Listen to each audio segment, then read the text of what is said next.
não sei o que, pisar no meu sapato, não sei o que, não sei o que, não sei o que, meu Deus. Jesus fica olhando, mas será que esse abençoado não vê que eu paguei um alto preço pela vida dele? Agora ele fica deixando de me buscar, deixando de ser fiel, porque fulano falou, e é um bando de pessoas, irmão, que não consegue. É como a igreja de Espírita não vê que é cego, pobre, miserável e nu, e ainda fica querendo colocar defeito em quem está marchando para o céu. Eu quero dizer uma coisa: olha para o irmão que está do teu lado e diga: Deus te chamou para olhar para ele, Deus te chamou para olhar para ele. E se você olhar para a direita ou para a esquerda, você desanima.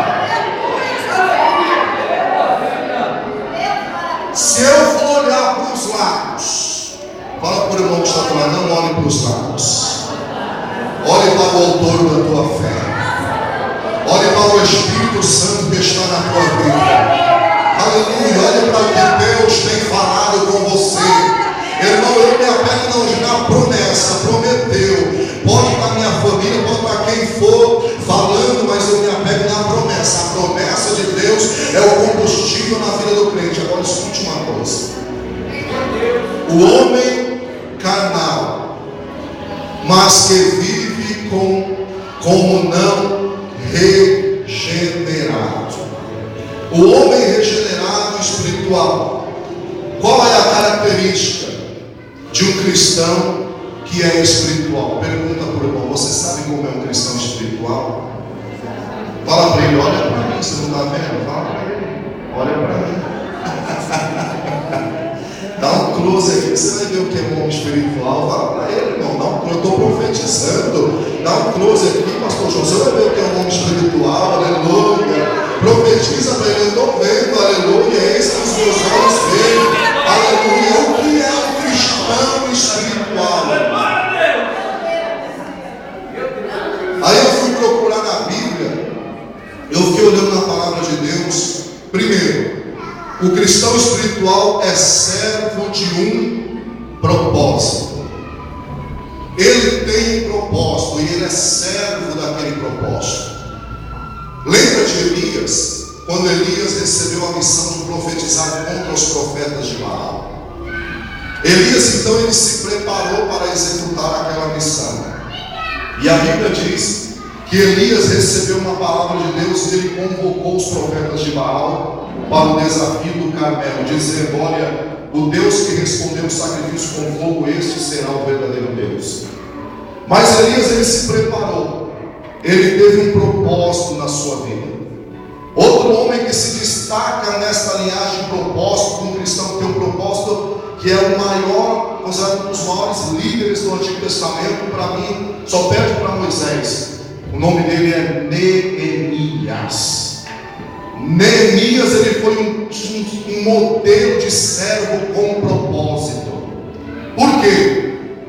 O que é um cristão com propósito? É um cristão que sempre está em combate, sempre está na frente da batalha. Neemias era copeiro do rei. Quando ele ficou sabendo que os muros de Jerusalém estavam caídos, o que Neemias fez? Ele foi orar. E ele começou a orar. E sabe quanto tempo Neemias ficou orando para Deus responder a oração dele? 4 meses. E um dia o rei Artaxerxes chegou. Irmão, deixa eu dizer uma coisa: o homem e a mulher espiritual, ele não precisa sair com a bandeira dizendo: ei, eu sou espiritual, olhem para mim. Olha aqui, eu sou um vaso. Ele não precisa colocar aquela placa que coloca, que o pessoal usa no Lago de Osasco, dizendo oculista, exame de vista. Ele não precisa colocar uma placa daquela gente falando vaso, profeta, pode vir que tem. Não precisa. Escute que tudo que é feito na nossa vida, e a maioria dos progressos que nós temos e dos resultados, nós conquistamos em segredo. Jesus falou assim: quando você quer orar, entra no teu quarto, fecha a porta em secreto, que o teu pai, no original diz que o teu pai que te vê em oculto te recompensará em público. Uma pessoa ela é exaltada, porque até a pessoa ser exaltada, até o homem e a mulher ser um pregador, ser uma pessoa bem-sucedida, nós não sabemos o preço que foi pago durante as madrugadas e durante os períodos de solidão da vida dele e da vida dela. Todo resultado tem uma história por trás disso. E Neemias, ele orou durante 4 meses. Um dia o rei perguntou para ele o que estava acontecendo, e ele falou para o rei, e o rei mandou ele ir lá para Jerusalém para restaurar os muros.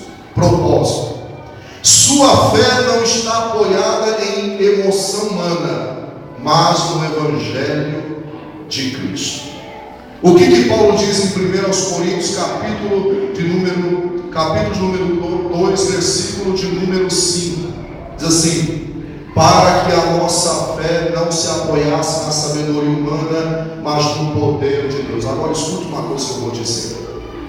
O que tem de crente que é levado por tendência, por sabedoria humana e por aparência humana, não está escrito, irmão.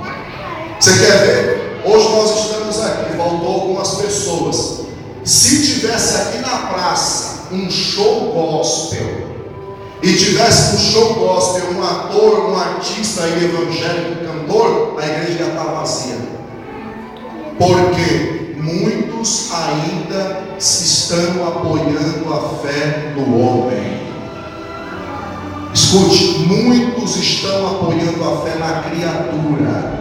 Muitos estão apoiando a fé nas pessoas. Eu não quero que você apoie a sua fé em mim. Sabe por quê? Porque se eu cair, você cai também.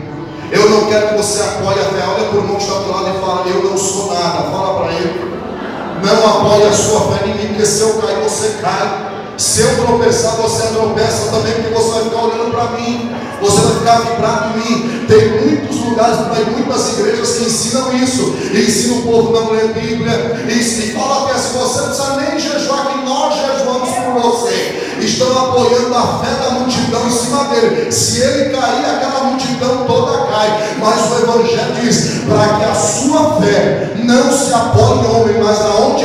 No poder de Deus. Aleluia! O que fez você estar aqui, irmão, não é o pastor Felipe, não é o pastor João, evangelista, não. É porque Deus tem um chamado na tua vida, e a obra que ele começou, ele vai terminar para a glória do nome dele. Aleluia! Olha para a pessoa que está no teu lado e fala: Deus vai terminar a obra, Deus vai terminar, aleluia, você vai ter testemunho para contar. Tem muito lugar por aí que ensina o povo a ter o que? Apoiar a fé em cima do homem. Eu nunca quis fazer isso. Primeiro, eu não sou sensacionalista, eu falo a real. Eu não gosto de fazer movimento. Eu sou bem sincero, e eu sou contra quem fica fazendo movimento na carne. Por quê? Porque a Bíblia diz assim, que o espírito do profeta é sujeito ao profeta. Uma vez o irmão pegou e falou para mim assim: pastor, o espírito do profeta é sujeito ao profeta, mas como que o homem vai conseguir deter o Espírito Santo? Eu falei: irmão, você está interpretando errado. É o espírito do profeta que é sujeito, não é o Espírito Santo. Eu tenho o meu espírito. Se eu deixar o meu espírito aflorar, eu vou fazer muita coisa, mas fora da direção de Deus. Agora, quando é Deus, o homem não consegue aguentar, irmão. Quando o Espírito Santo invade, ninguém consegue suportar. Você cai, você dá cambalhota, você joga as cadeiras para o alto, e não tem ninguém que segure você, porque o Espírito de Deus encheu todo o vaso e está transbordando de azeite o vaso. Aí não tem como. Eu não faço isso porque eu não quero que ninguém, porque eu não quero que crente fraco, crente que não tem conhecimento da palavra e que não vive em oração, comece a olhar para mim e falar: aonde o pastor Felipe for, eu vou. Eu não quero isso. Se falar isso para mim, eu exorto, porque eu não sou super-homem. E eu vejo quando pessoas tentam fazer isso e acabam enganando pessoas. Você pode ter certeza, pastor, Todo homem que usa sensacionalismo para atrair, para fazer essas coisas, um dia vai pagar um preço caro, porque a glória é de Deus, a glória não é do homem, a glória não é da criatura, a glória ela é de Deus. Então veja só, ele não é levado pelo que vê,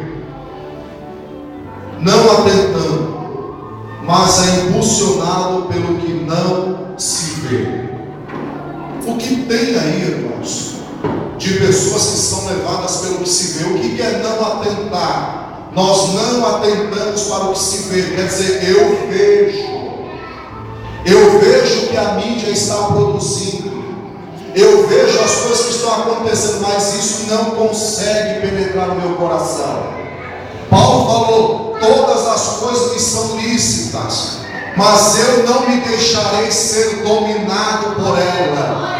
Sabe o que acontece? Tem muito crente que fala assim: não, só um pouquinho de vinho, só um pouquinho disso, só um pouquinho daquilo, vai no pouquinho. O diabo não derrama de litro, o diabo vai de conta a gota mesmo, porque ele é eterno, ele tem uma paciência muito grande.